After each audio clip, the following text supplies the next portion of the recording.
समाजात घडणाऱ्या घटना पाहण्यासाठी निर्भीड निष्पक्ष चॅनल म्हणजे संपादक संजय कारंडे यांचं Ajinkyatara news channel. Ajinkyatara news चॅनलला लाईक करा, शेअर करा, सबस्क्राईब करा.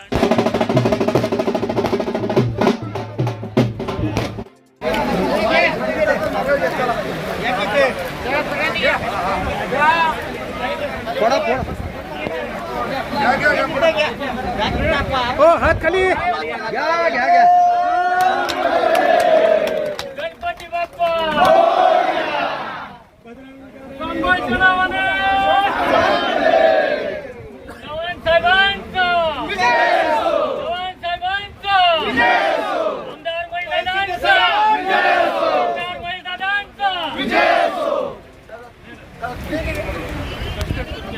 रणजित दादांचा साहेब साहेब साहेब साहेब बरोबर साहेब साहेब कोण ते फक्त अतुल बाबांचा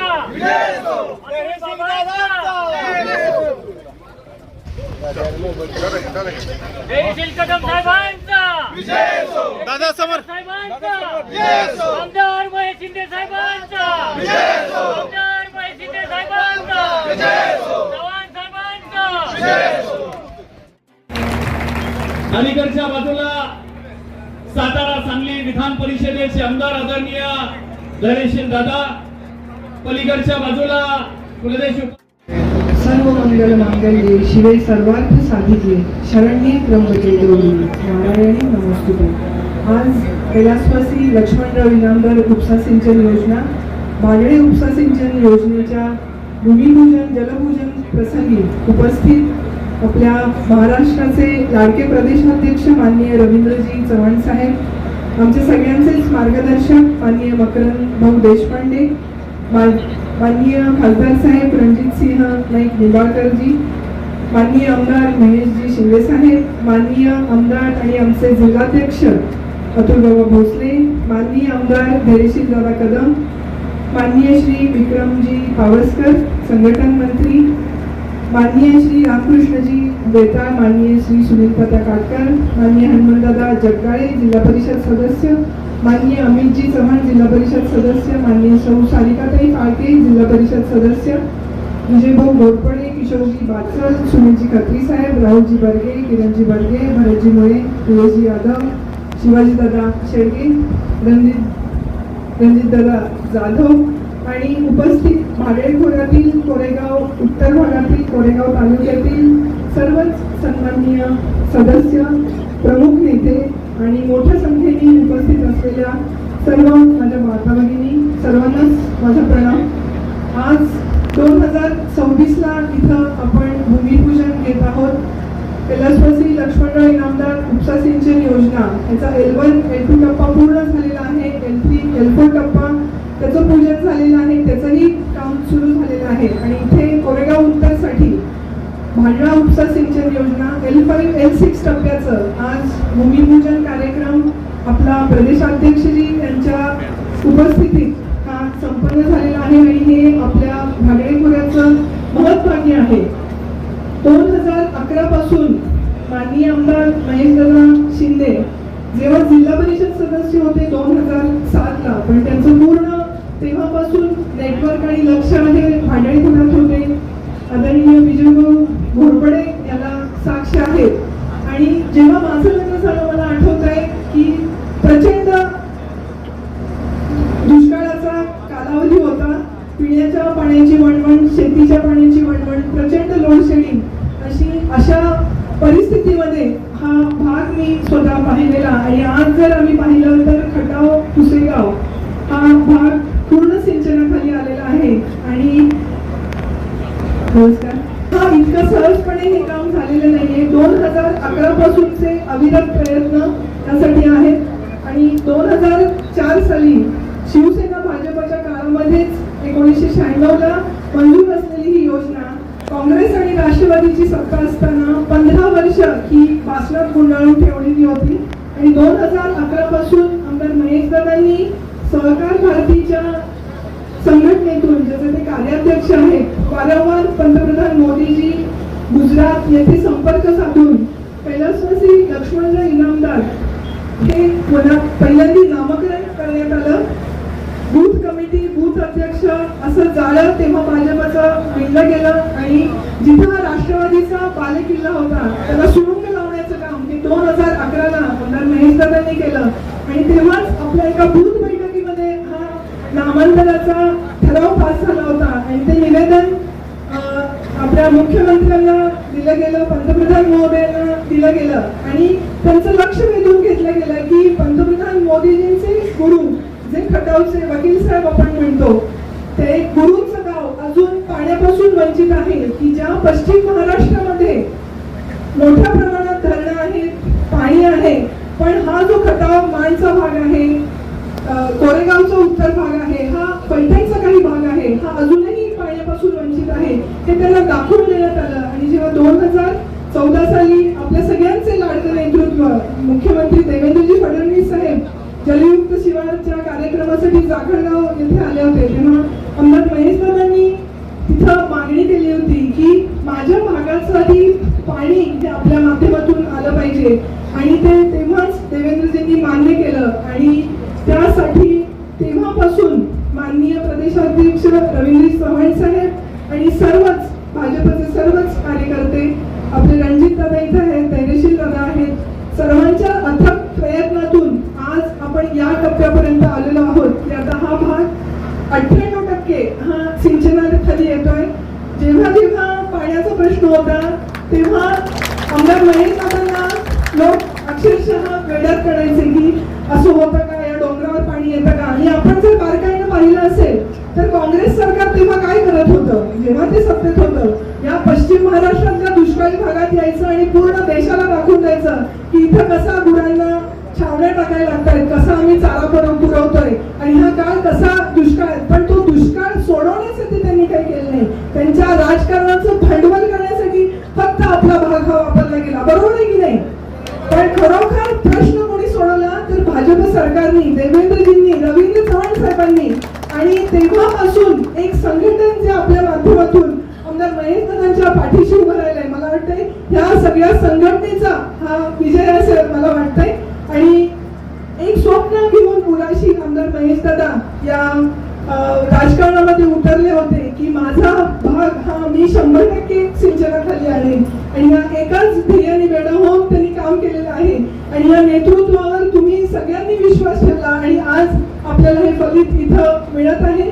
तर याच पद्धतीनं ह्याच्या पुढच्याही सर्व कामासाठी आपण आमदार महेश दादांच्या पाठीशी खंबीरपणे उभे राहा असं मी आपल्या सगळ्यांना आवाहन करेन. कारण आमदार महेश दादांचं स्वप्न आहे की भाग्यखोऱ्यातली जर आपण गावं बघितली दुष्काळातली तर इथं आता फक्त म्हातारे आजोबा आजी आई बाबा आपल्या मुलांना मुंबई पुण्याला 10-12 हजार नोकरीवर ठेवतात आणि फक्त त्यांची वाट पाहत बघतात, त्यांच्या 10-12 हजार रुपयाची वाट पाहत बसतात. पण जर हा 1 एकर 2 एकर क्षेत्र जर सिंचनाखाली आलं आणि हे सगळं ऊसाच्या लागवडीखाली आलं तर मला नाही वाटत कोणी पुणे मुंबईची वाट धरेल आणि हे प्रत्येक गाव हे अंतर्गत बंदिस्त काँक्रिटीकरण, वायफाय कनेक्शन्स या पद्धतीनं सुजलाम सुफलाम करून रस्त्याचं जे शहरीकरणाकडे जो ओढा आहे तो पूर्ण आपली गाव ही सुखसमृद्ध करायची, पाण्यापासून समृद्ध करायची आहेत आणि 1 एकर 2 एकर क्षेत्र जरी असेल तर तो तरुण बागायतदार होऊन आपल्या पूर्ण कुटुंबाचं चांगलं संगोपन करू शकेल आणि आपली कुटुंब व्यवस्था जी विस्कळीत होत चाललेली आहे, तरुणाई जी विस्कळीत होत चाललेली आहे त्यांच्यासाठी एक खूप मोठी आशेची किरण आपल्यासाठी आहे. त्याचप्रमाणे इंडस्ट्रियल कॉरिडॉर हा आपल्या भागातून येत आहे.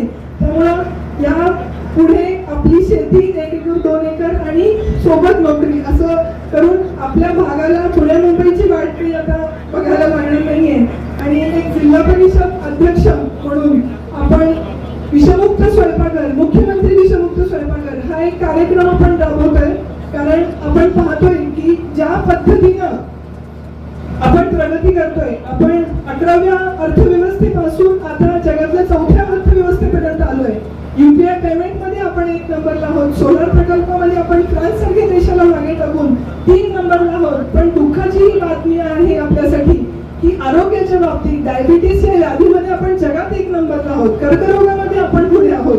ही जी दुधातली भेसळ आहे, तेलातली भेसळ आहे आणि अनैसर्गिक पद्धतीने आपण जी रासायनिक शेती करतोय तर ह्या सगळ्याचं खाद्यपदार्थामध्ये जे आपण कृत्रिम रंग वापरतोय त्यामुळे विषयुक्त अन्न आपल्या घराघरापर्यंत पोहोचलंय. तर ह्याचं जनजागरण करून आपलं स्वयंपाकघर कसं विषमुक्त होईल हे माता भगिनींना प्रशिक्षण देऊन आपण मुख्यमंत्री विषमुक्त स्वयंपाकघर ही एक जनजागृती योजना आणि एक प्रोत्साहनपर बक्षीस असं प्रत्येक गाव प्रत्येक बूथ लेवलवर आपण कार्य करणार आहोत. आणि आपला हा जो जिल्हा आहे तो कर्करोग मुक्त आणि डायबिटीस मुक्त करण्याचं स्वप्न आपण जिल्हा परिषदेने पाहिलेलं आहे. तर ते एकट्या दुकट्याचं काम नाही तर हे संघटनात्मक आणि लोकसहभागातून हे होण्याचं काम आहे. आपण सर्वजण त्याला पाठीशी घाल आणि खंबीर साथ या चळवळीमध्ये घाल अशी मी अपेक्षा व्यक्त करते. पुन्हा सर्व मान्यवरांचं पुनश्च एकदा स्वागत करते. धन्यवाद. जीवनामधून काम करत नाही तर काळ सिद्धेश्वर स्वामींच्या माध्यमातून खऱ्या अर्थानं धर्माचं काम करतात. आताच प्रियाताईंनी सांगितलं की त्यांना एक वेगळा स्वयंपाकघर उभं करायचं. अशा वेगवेगळ्या पद्धती झाला ना, हा सर्वांना आनंद वाटला. कारण 2833 करत असताना ह्या सगळ्या गोष्टी घडल्या आणि आपल्या स्वप्नातला जिल्हा परिषदेचा अध्यक्ष चव्हाण साहेब या सातारा जिल्हा परिषदेचा झाला. एकदा जोरदार टाळ्या. जनता पार्टीचे प्रदेश अध्यक्ष आदरणीय रवींद्रजी चव्हाण साहेबांचा सन्मान. साहेब सन्मानाचं स्वरूप आहे घोंगडं, कुऱ्हाड आणि शाल, श्रीफळ आणि बुके. आदरणीय महेशजी शिंदे साहेब, डॉक्टर प्रियाताई या भागातील सगळ्या मंडळींच्या शुभ असते.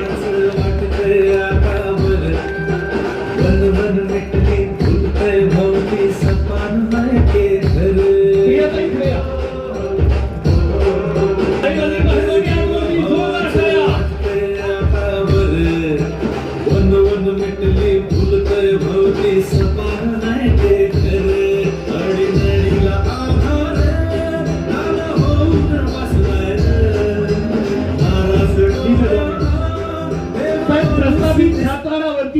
प्रस्थापितांच्या छाताडावरती उभारणारा भारतीय जनता पार्टी या जिल्ह्यात या विधानसभा मतदारसंघामध्ये उभा करण्याचा प्रयत्न केला. ती गदा आपल्या खांद्यावरती दिली जाते. टाळी कशी वाजवायची? दोन्ही हातवरती जोरदार टाळी. मनापासून धन्यवाद. आणि यानंतर 2 मिनिटं मी विनंती करतो पाटील एकदा जोरदार टाळ्या झाल्या पाहिजेत. या ठिकाणी आपल्याला तो दिला जातोय. मनापासून धन्यवाद. पाटील मॅडम आपल्याही मनापासून धन्यवाद. आणि यानंतर साहेब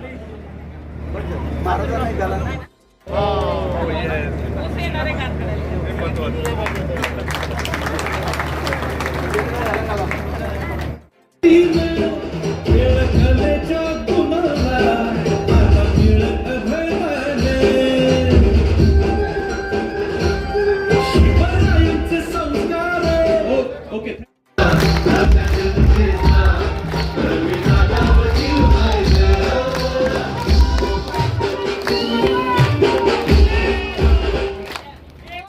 तरी पुढे शिल्लक आहे ती का तीच जे आहे ती सगळी आता जिल्हा परिषद मध्ये कशी दावली असं तुम्ही बघितलंय ना. आणि कशाला नादाला लागते त्या शांत जाऊ दे. आज मला प्रदेशाध्यक्ष रवींद्र चव्हाण साहेब या ठिकाणी आले. वरून पाऊस पडला. आता खत्री साहेबांनी सांगितलं स्वर्गीय शंकरराव अण्णांना आणि स्वर्गीय शालिनीताई पाटलांचं स्वप्न होतं या भागाला पाणी द्यायचं. मला वाटतं त्यांनीच हा वर्षाव तुम्ही इथं आल्यामुळे तुमच्यावरती दिला आणि तुम्हाला आशीर्वाद दिला. साहेब बघा कुठं पाऊस आहे का?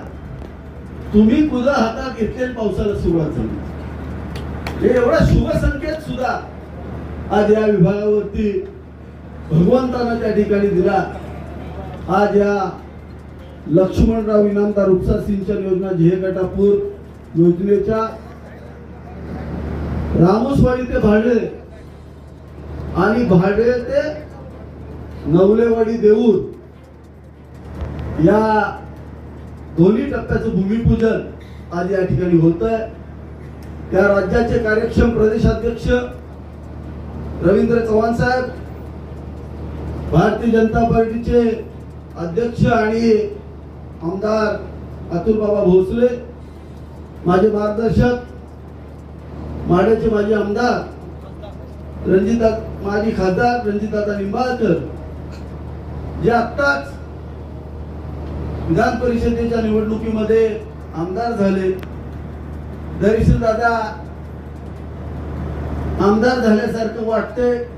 या गाण्यावर नाचून नाचून थकले होते. जिल्ह्यामध्ये मुख्यमंत्री त्यांच्या पुढे पण नाचले, सगळ्यांना मदत केली. दादा भारतीय जनता पार्टीमध्ये आल्यानंतर खऱ्या अर्थानं तुम्ही आमदार झाला.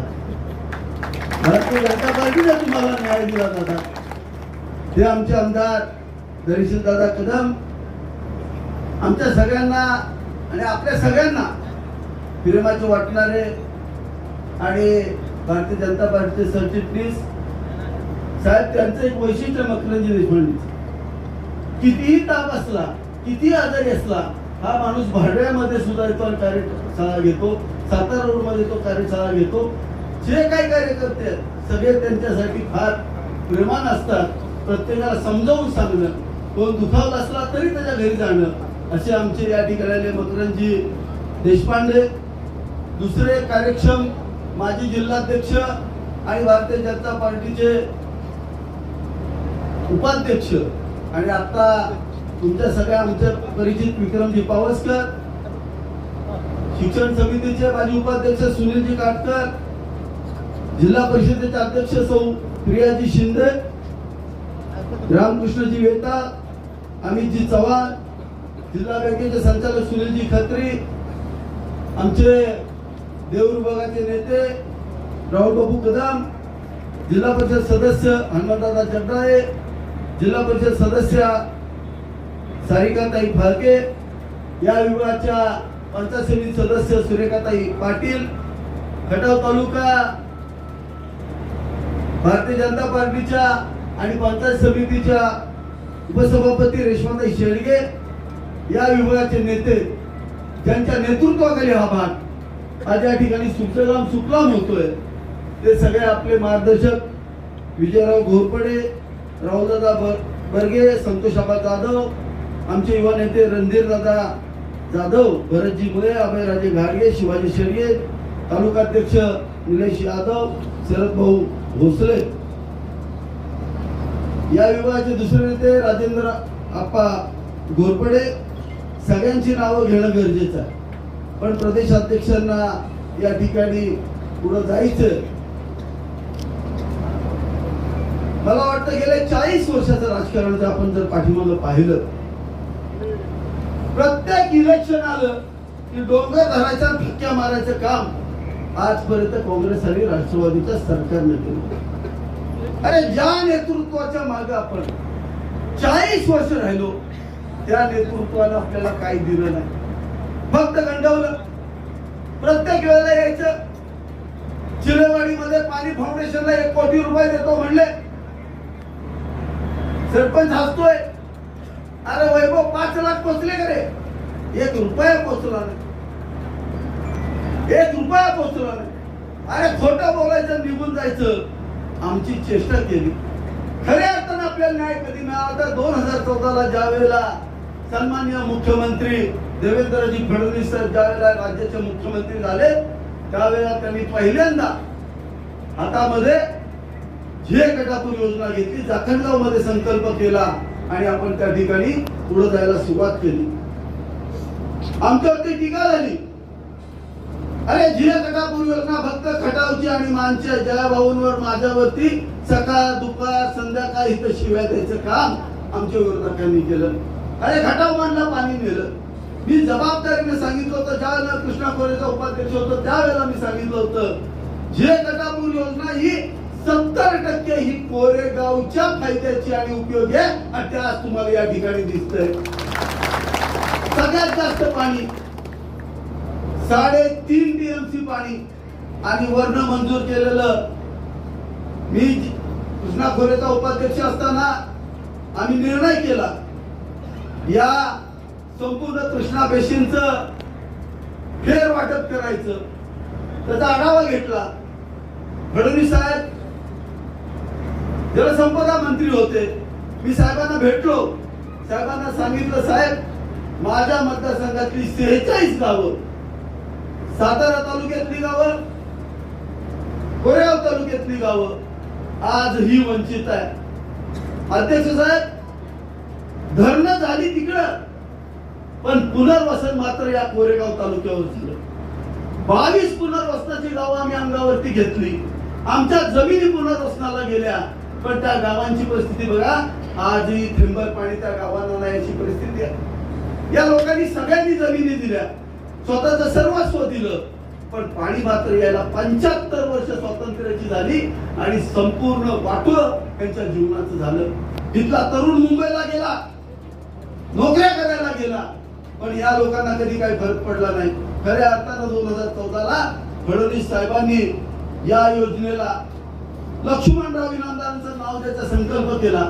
साहेबांच्या लक्षात आणून दिलं आम्ही की साहेब, नरेंद्रभाई मोदींचे गुरु, पंतप्रधानांचे गुरु हे खटावचे आहेत.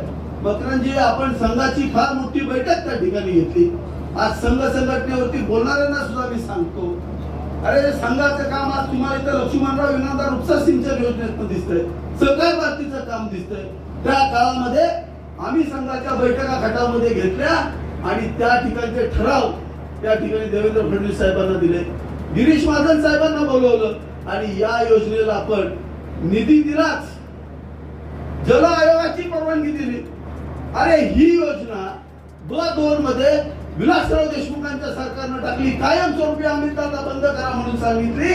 ती योजना आपल्या केंद्रीय नेतृत्वाने, मोदी साहेबांनी असेल, गडकरी साहेबांनी असेल, राजनाथ सिंग साहेबांनी असेल, जो जलनीती आयोग आहे त्या आयोगाने याला पहिल्यांदा मान्यता दिली. 2015 मध्ये मान्यता दिली आणि 2016ला त्याचं नामकरण गिरीश महाजन साहेबांनी केलं, लक्ष्मणराव इनामदार उपसा सिंचन योजना झेरकटापूर. आमच्यावर टीका झाली, अरे असं नामकरण काय पैसे मिळतात का? तिसऱ्या महिन्यामध्ये या योजनेला 970 कोटी रुपयाचा निधी आदरणीय मुख्यमंत्री देवेंद्र फडणवीस साहेबांनी त्यावेळेला दिला आणि खऱ्या अर्थानं पाणी खटाव मध्ये पोहोचलं. पाणी पोहोचलं, 2019 मध्ये पोहोचलं. पण साहेब, या भाग सगळा वंचित होता. याचं विस्तारीकरण करणं महत्वाचं होतं. देवाभाऊंनी आम्हाला वेळ दिला, साहेबांना सगळं समजावून सांगितलं की तुमच्या कानावरती पासावळ्या घातलं आणि त्याच्या माध्यमातून आज हे या ठिकाणचं फलित आपल्याला दिसतंय. पाणी प्रचंड, पण आमच्या मालकीचं नव्हतं. ज्या वेळेला आपण हे फेर आयोगाचा आढावा घेतला, रणजितदादा, तुम्ही, मी, ज्याला भाऊ तिथं होतो, अर्धा टीएमसी पाणी तुम्ही वाढून तुमच्या भागाला घेतलं, भाऊने अर्धा टीएमसी पाणी घेतलं आणि मी तिथं असल्यामुळे मी 2 टीएमसी पाणी घेतलं आणि या कोरेगावच्या मोठ्यात घेतलं. आणि आज हे पाणी नुसतं मिळणं महत्वाचं नव्हतं, तर खऱ्या अर्थाने याला निधी देणं महत्वाचं होतं. बघा साहेब, पुन्हा मुख्यमंत्री झाले आणि 2200 कोटी रुपयाचा निधी पुन्हा तुम्हाला दिला आणि येत्या 13 महिन्याच्या आत हे पाणी आज तुमच्या शिवारात येणार आहे. यंदाचा दुष्काळ तुमच्या आयुष्यातला शेवटचा दुष्काळ लक्षात घ्या. त्यांचा इथे बैठक झाली. पहिली टँकर नलवडेवाडी, दुसरा टँकर नागेवाडी, तिसरा हासेवाडी, चौथा चिलेवाडी. आता तसं राहणार नाही. आता चिलेवाडी 50,000 टन, नागेवाडी 1,00,000 टन. विक्या का हासेवाडीचा विक्या किती टन? 60,000 टन. खचून ऊस काढायचा, आता कोणाच्या बापाला घाबरायचं नाही. सगळं राज्य सरकार आपल्या पाठीशी उभं राहिलेलं आहे, लक्षात घ्या. पूर्ण ताकदीनं या ठिकाणी 22.5 लाख टन ऊसाच्या उत्पन्नाचा आपण या ठिकाणी उद्देश ठरला. अरे आपण शेतकऱ्यासाठी काम करत असताना तुम्ही सगळ्यांनी पाहिलं, या ठिकाणी हनुमा दादा 182 शेततळ्यावरती आपण फिशपॉन्ड केले, आज मत्स्यपालन चालू केलं. शेतकऱ्यासाठी ज्या ज्या योजना करणं त्या त्या योजना आपण या ठिकाणी केल्या. तुम्हाला सगळ्यांना वाटतं हा कोरेगाव मतदारसंघाला प्रचंड पैसा मिळाला. रविदादा साक्षीला बांधकाम मंत्री होते, मी प्रत्येक वेळेला गेलो, राहुल दादा साक्षीला माझ्याबरोबर असायचा. ज्या ज्या वेळेला साहेबांकडे गेलो, साहेबांना 100 कोटीच्या खाली दिलं नाही. प्रत्येक महिन्याला 100 कोटीचा निधी देणारा हा प्रदेशाध्यक्ष आपल्याला मिळाला. प्रत्येक महिन्याला. आज काटापूरचा रस्ता कुणी केला, ज्या कुणी काढला? रवींद्र चव्हाण साहेबांनी. बागड्यासारखं एका कोपऱ्यातलं गाव संपूर्ण काँक्रिटीकरण झालंय. अत्यंत सुंदर आणि स्वच्छ गाव आहे. कुणाच्या जीवावरती? रवींद्र चव्हाण साहेबांची ऑर्डर आहे. चिलेवाडी, हासेवाडी, सगळी गाव, डोंगरातलं प्रत्येक गाव. अरे स्वित्झर्लंड मध्ये नाही असं गाव ते आम्ही चिलेवाडी करून टाकलंय. अरे मी स्टेजवर बोलतोय त्याच्यासारखे 100 नावं बोलणारा महेश शिंदे नाही. सरपंचाला विचारा, लोकांना विचारा. आज चिलेवाडी महाराष्ट्रातलं सगळ्यात सुंदर स्वच्छ गाव झालं. कुणाच्या जीवावरती? पैसा कुणी दिला? रवींद्र चव्हाण साहेबांनी दिला. हे सत्य आणि विधान सत्य, हे त्रिवार सत्य लक्षात घ्या. आणि हे सत्य हे तुम्हाला सगळ्यांना माहिती आहे. म्हणून मी चव्हाण साहेबांना विनंती केली, अरे तुम्ही आम्हाला रस्ते चांगले दिले. आणि परवा तर त्यांनी शिवेंद्र बाबांच्या माध्यमातून आपल्याला किती कोटी दिले? 350 कोटी रुपये दिले चिलेवाडी ते कोरेगाव रस्त्याला. काय अवस्था झाली रस्त्याची? भयानक अवस्था झालेली आहे. आज एवढा प्रचंड निधी घेऊन आज आपले प्रदेशाध्यक्ष या ठिकाणी आलेले आहेत. खऱ्या अर्थानं तुम्ही एवढी मोठी भावनिक लाट असताना सुद्धा या ठिकाणी या गटामध्ये 3000च्या फरकानं त्या ठिकाणी जिल्हा परिषद सदस्य दिला. आज आमचं कर्तव्य आहे कसल्याही परिस्थितीत हा भाग सुजलाम सुफलाम झाला पाहिजे. तुम्ही ज्या पद्धतीने या ठिकाणी आमच्या पाठीशी उभं राहिला त्याबद्दल आपल्या सर्वांना धन्यवाद देतो. आणि विरोधकाची लई चिंता करू नका. चिंता करणारी आपल्या बरोबर आहे. शांततेत चला. फक्त एकच गोष्ट सांगतो, ती काहीतरी नॅरेटिव्ह लय वंगा आहे लक्षात ठेवा. मी हिंदू माणसाचा फिरवतो. ती सोशल मीडिया लय डेंजर आहे. आणि ज्या माणसानं आयुष्यात कुणाच्या हातावर पाणी घातलं नाही, जो माणूस कुणाच्या माहितीला जात नाही, आणि जो माणूस कोण आजारी पडला तर त्याची विचारपूस करायला जात नाही, तो मात्र त्या सोशल मीडियाचा हिरो असतो. असली पद्धत आहे. आपल्याला ग्राउंडवर उतरून काम करणारे तुम्ही सगळे कार्यकर्ते आहात. पूर्ण ताकदीनं कामाला लागायचंय. आज मी शब्द दिला होता पलीकडं धनगरवाडीमध्ये आभार असतील इथे या ठिकाणी वाडीमध्ये बसून मी शब्द दिला होता त्या ठिकाणी की काही झालं तरी 2 वर्षाच्या आत बाळू मामांना आपण जलाभिषेक करणार आणि आपण 100% शब्द दिलेला पूर्ण करणारी माणसं आहे. आणि तो शब्द आज या ठिकाणी पूर्ण होतोय. मी पुन्हा एकदा माझ्या जलसंपदा विभागाच्या सगळ्या अधिकाऱ्यांचे आभार मानतो.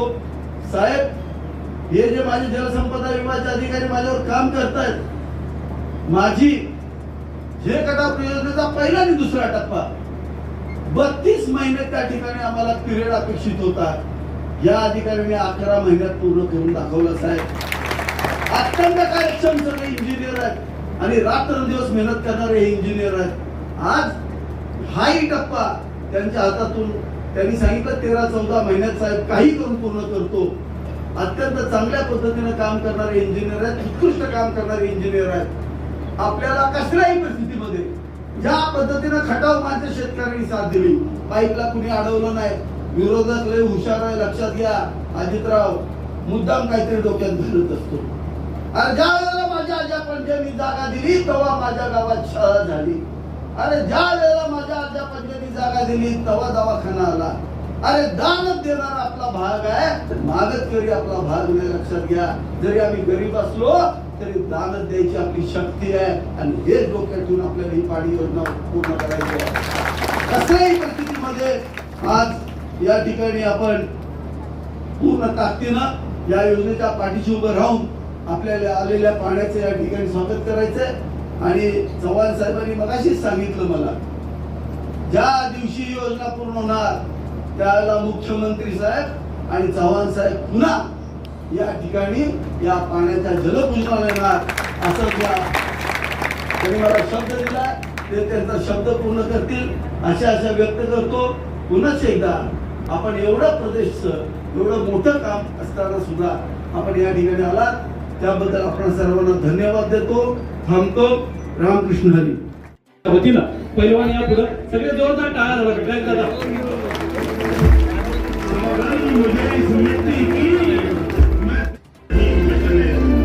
साहेब आपला शुभास्ते या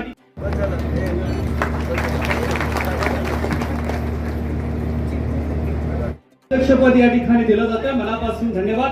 आणि यानंतर मी विनंती करतोय भारतीय जनता पार्टीचे महाराष्ट्राचे प्रदेश अध्यक्ष ज्यांनी खऱ्या अर्थानं महाराष्ट्रामध्ये सर्वांनी कोणी हात उंच आपण सर्वांनी घोषणा द्यायच्या आहेत. बोला भारत वंदे वंदे भारतीय जनता पार्टीचा. तर कार्यक्रमामध्ये अतिशय उत्साह येतो. निवेदकाला थोडा जोरात टाळ्यावरून त्याचंही स्वागत करायला. कार्यक्रम में जान लाने का काम करतो. त्यामुळे खरं तर आजचा हा कार्यक्रम आणि या कार्यक्रमाच्या निमित्ताने मी सबस्टिट्यूट म्हणून आलेला खेळाडू आहे. सबस्टिट्यूट यासाठी खरं तर विखे पाटील साहेब स्वतः या कार्यक्रमाला आज येणार होते, परंतु आपल्याला माहित आहे देवेंद्रजी आज त्यांच्या भागांमध्ये असल्यामुळे ते आज येऊ शकले नाही. त्यामुळे आपल्या सर्वांना मला ते त्यांनी सांगायला सांगितले की मी नंतर कधीतरी एक दिवस नक्कीच या भागामध्ये येईन आणि आपल्या सर्वांना जे काही या संदर्भामध्ये जर कदाचित पुढच्या काळामध्ये काही अडचणी असतील तर त्या नक्की सोडवण्याचा प्रयत्न करू. आज आपण सर्वजण या कार्यक्रमाच्या निमित्ताने या ठिकाणी एकत्र जमला. खरं तर देशाचे पंतप्रधान आदरणीय नरेंद्र मोदीजी,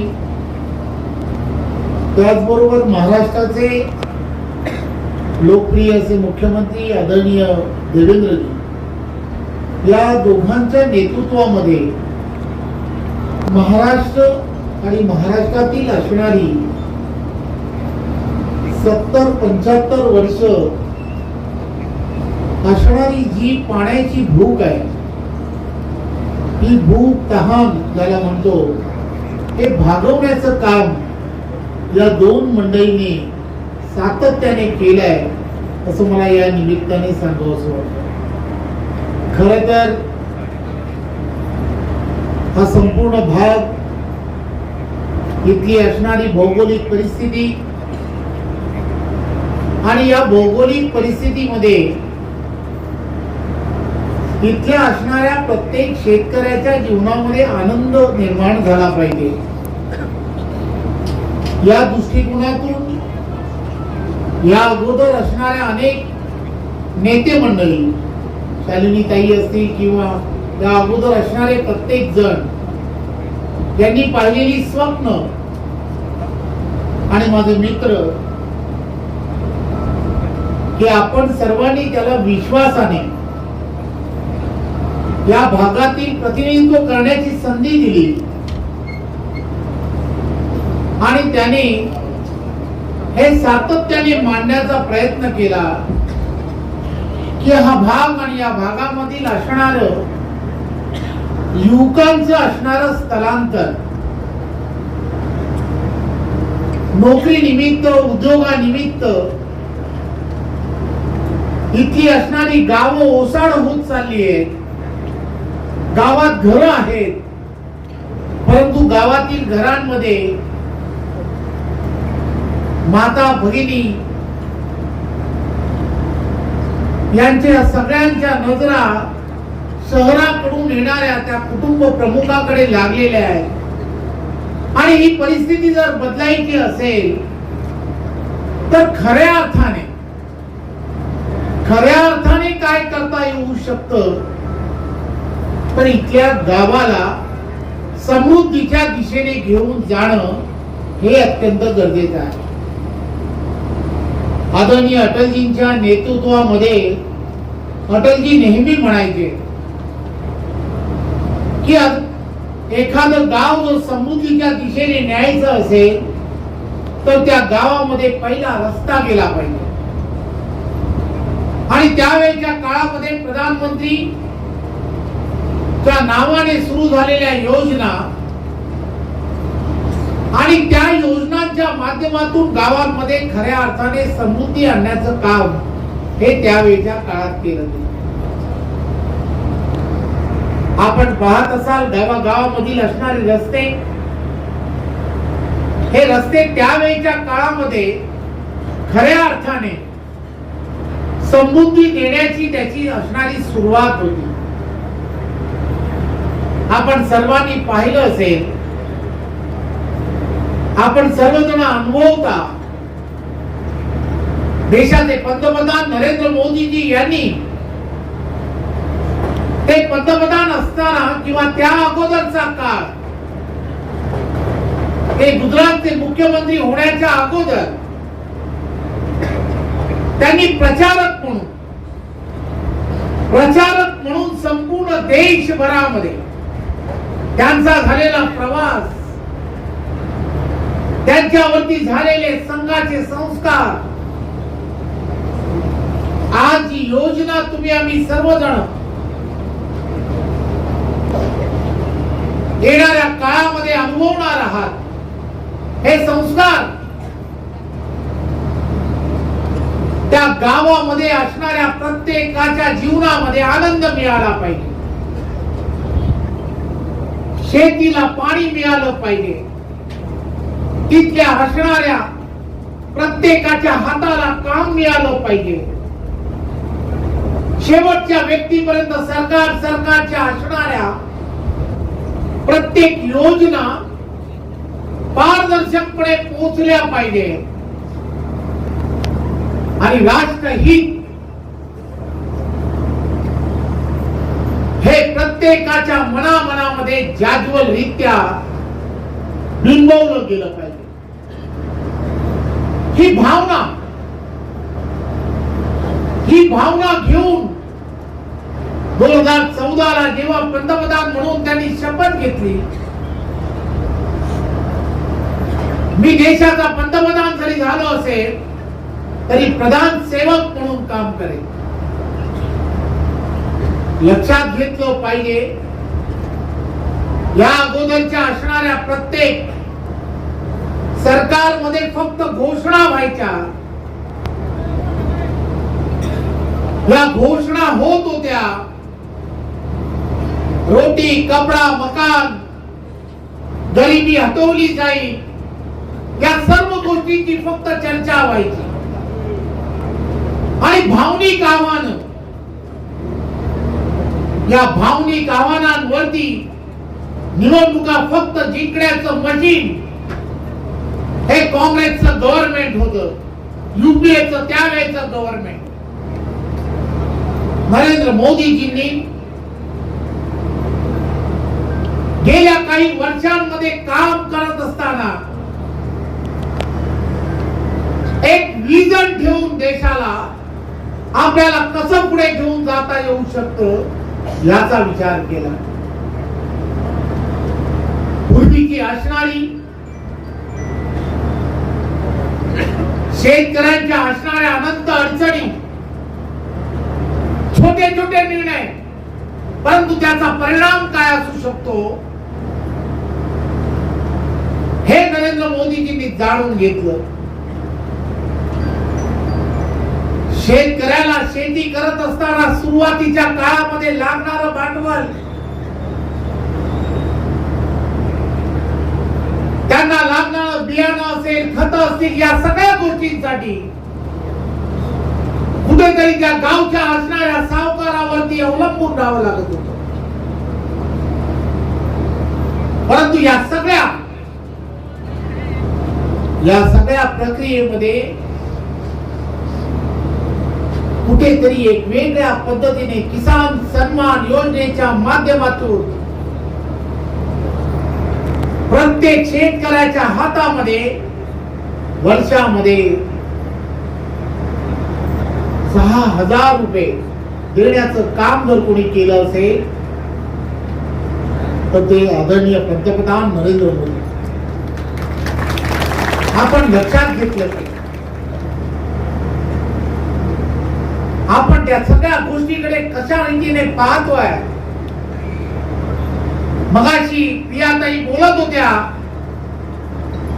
त्या वारंवार सांगत होत्या 1 एकर जागा, 1 एकर जागा, आणि ती 1 एकर जागेमध्ये उद्या या ठिकाणी ज्या वेळेला पाणी येईल त्या ठिकाणी तरुणाच्या हाताला काम मिळेल.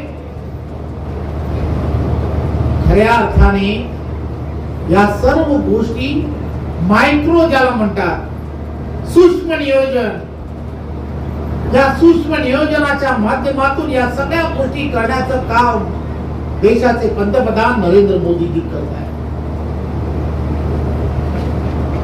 आदरणीय देवेंद्रजींच्या नेतृत्वात एक द्रष्टा नेता ज्याला म्हणतात, पुढे काय होणार आहे याची पूर्ण कल्पना, पुढच्या प्रत्येक अडचणीवरती आपल्याला जर मात करायची असेल तर आपल्याला कशा पद्धतीने यानंतरच्या काळात आपलं जीवन आणि आपल्या बरोबर महाराष्ट्रातील असणाऱ्या या 14 कोटी जनतेला आपल्याला एक वेगळ्या जीवनाचा विकसित महाराष्ट्र म्हणून जेव्हा पुढे जायचं असेल तर ते प्रत्येक क्षेत्र, या प्रत्येक क्षेत्रामध्ये महाराष्ट्र अग्रेसर राहिला पाहिजे, उद्योग धंद्यांमध्ये राहिला पाहिजे. तुम्ही आम्ही सर्वजण पाहता, सर्वात जास्त एफडीए कोणत्या राज्यात येतो तर तो महाराष्ट्रात येतोय. परंतु एवढ्यावरती चालणार नाही. माझा महाराष्ट्रातील असणारा शेतकरी, या शेतकऱ्याला सुद्धा चांगले सुखीचे दिवस आले पाहिजे, तर यानंतरच्या काळामध्ये शेतीमध्ये सुद्धा इन्व्हेस्टमेंट करता आली पाहिजे, गुंतवणूक शेतीमध्ये झाली पाहिजे. आणि खऱ्या अर्थाने शेतीमध्ये गुंतवणूक जर करायची असेल तर त्याचे मार्ग काय याचा विचार करणारा नेता म्हणजे महाराष्ट्राचे लोकप्रिय मुख्यमंत्री देवेंद्र फडणवीस आहेत, हे आपण सर्वांनी लक्षात घ्या. आज या कार्यक्रमाच्या निमित्ताने आपण इथे आहोत. आपण पाहिलं असेल 2014 पासून त्यांच्या विचाराने हा कोरेगाव हा सगळा भाग, या भागामध्ये सिंचनाची व्यवस्था झाली पाहिजे. कोट्यावधी रुपये, हजारो करोड रुपये या भागांमध्ये इन्व्हेस्टमेंट. आकडे लक्षात ठेवले पाहिजे. हजारो कोटी बोलणं सोपं आहे. या गावामध्ये, या कोरेगावामध्ये असणारी काय लोकसंख्या असेल, इथे असणारा प्रत्येक शेतकरी, या शेतकऱ्याने विचार करायला हवा की तुमच्या घरापर्यंत, तुमच्या शेतापर्यंत पाणी गेलं पाहिजे, पाणी मिळालं पाहिजे. यासाठी एवढी मोठी इन्व्हेस्टमेंट करणं सोपं काम नाहीये. हा पैसा कसा उभा राहतो याचा सुद्धा कधीतरी विचार करायला हवा. आणि हा शेतीमध्ये गुंतवला पाहिजे. या अगोदर कोणही नेता या संदर्भात विचार करत नव्हता. आणि म्हणून तर स्वातंत्र्याच्या अगोदर पासून फक्त घोषणा होत होत्या. प्रत्यक्षात शेतकऱ्यांच्या आवश्यक असणाऱ्या या योजनांना कोणीही या सर्व योजनांकडे दुर्लक्ष केलं होतं. हे आपण सर्वांनी लक्षात घेतलं पाहिजे. आपण सर्वजण हेही लक्षात ठेवलं पाहिजे की नरेंद्र मोदीजींच्या नेतृत्वामध्ये प्रत्येक शेतमाल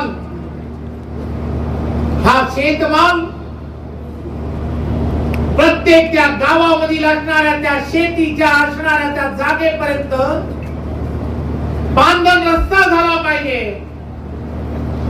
म्हणजे तिथली असणारी जे पीक आहे ते वेळ बाजारपेठेपर्यंत पोहोचेल. नाशवंत असणार प्रत्येक पीक त्या पिकाला सुद्धा गोडाऊन्स मध्ये त्याची साठवणूक झाली पाहिजे. यासाठी सुद्धा केंद्र शासन असेल राज्य शासन दोन्ही बाजूने विचार करतात. आपण सर्वजण भाग्यवान आहोत की देशाचे पंतप्रधान नरेंद्र मोदीजी यांच्या नेतृत्वामध्ये आणि देवेंद्रजींच्या नेतृत्वामध्ये असणारं महायुतीचं सरकार केंद्राने शेतकरी सन्मान योजना केली. महाराष्ट्राने सुद्धा त्यामध्ये 6,000 रुपयाची भर टाकून तुम्हाला अजून त्यामध्ये बळकटी देण्याचं काम केलंय. हे आपण सर्वांनी लक्षात घेतलं पाहिजे. ही योजना तुम्हाला आम्हाला सर्वांना आपल्या पुढच्या पिढीला दिशा देणारी ही योजना आहे. आपण सर्वांनी या सर्व योजनेकडे पाहत असताना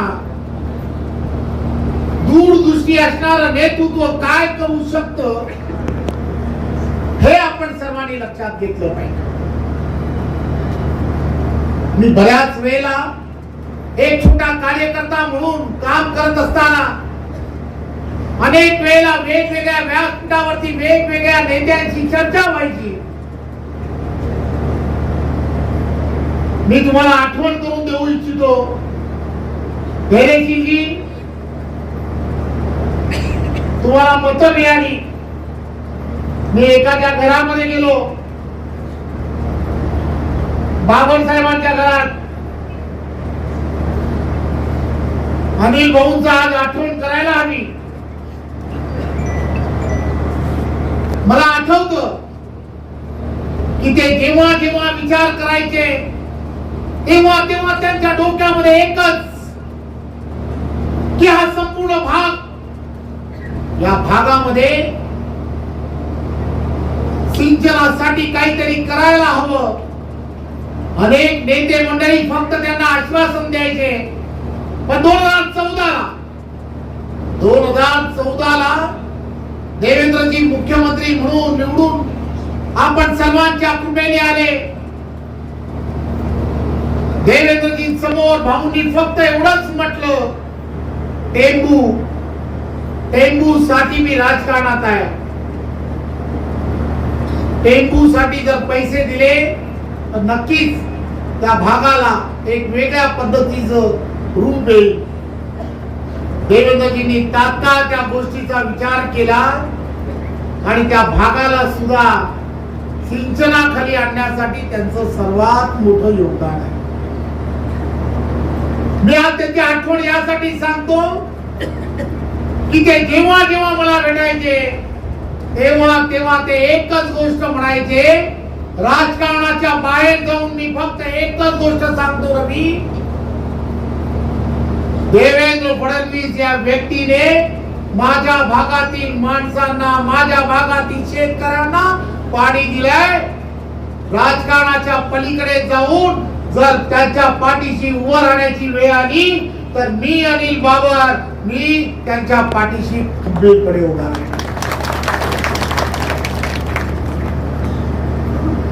ही गोष्ट लक्षात घेतली पाहिजे.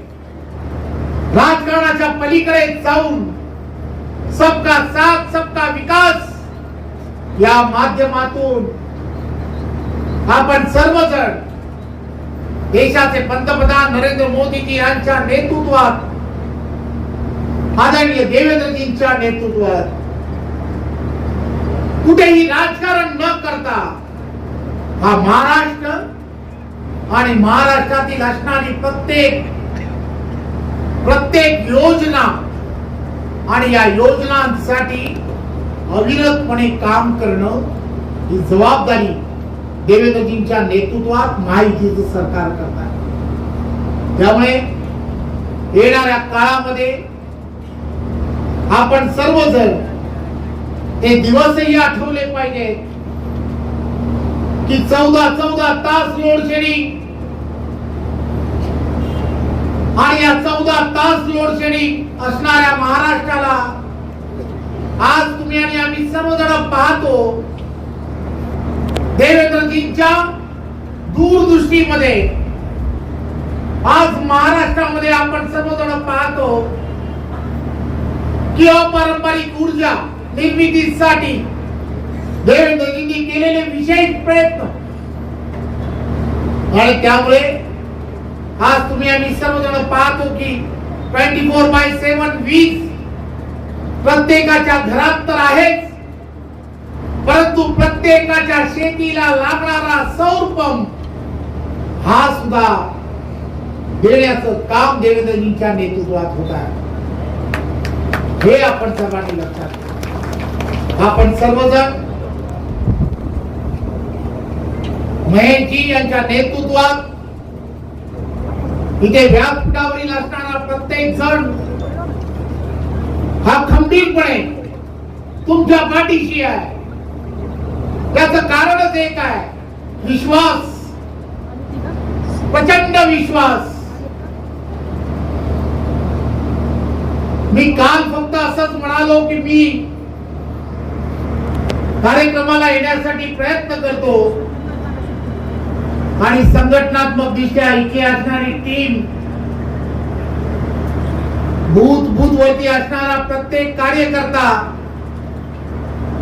या कार्यकर्त्यांनी आज एवढी मोठी तयारी करून या भागामध्ये ही सभा घेतली. मी आपणा सर्वांचं खरं तर मनपूर्वक धन्यवाद देतो आणि आभारी मानतो आणि आपल्याला सर्वांना एवढंच आश्वासित करतो की येणाऱ्या काळामध्ये कठीण काळ आहे, परंतु या कठीण काळामध्ये संघटना सर्वात मोठं मोलाचं काम करतं. मला खात्री आहे की इथे असणारे या डिपार्टमेंट मध्ये अधिकारी लवकरात लवकर हे काम पूर्ण होईल यासाठी प्रयत्न करतीलच. परंतु जसं मी महेशला सांगितलं, ताईंनाही तसं आश्वासित केलं की हे काम जसं पूर्ण होईल त्यावेळेला जलपूजनासाठी देवेंद्रजी नक्कीच या कार्यक्रमाला येतील त्याची मी खात्री देतो. आणि पुन्हा एकदा आजच्या या कार्यक्रमाला ईश्वराने सुद्धा आपल्याला आशीर्वाद दिलाय, त्यामुळे तुमचं काही वाकडं होत नाही एवढंच फक्त सांगतो. धन्यवाद. जय हिंद, जय महाराष्ट्र. समाजात घडणाऱ्या घटना पाहण्यासाठी निर्भीड निष्पक्ष चॅनल म्हणजे संपादक संजय कारंडे यांचं Ajinkyatara news channel. Ajinkyatara news चॅनलला लाईक करा, शेअर करा, सबस्क्राईब करा.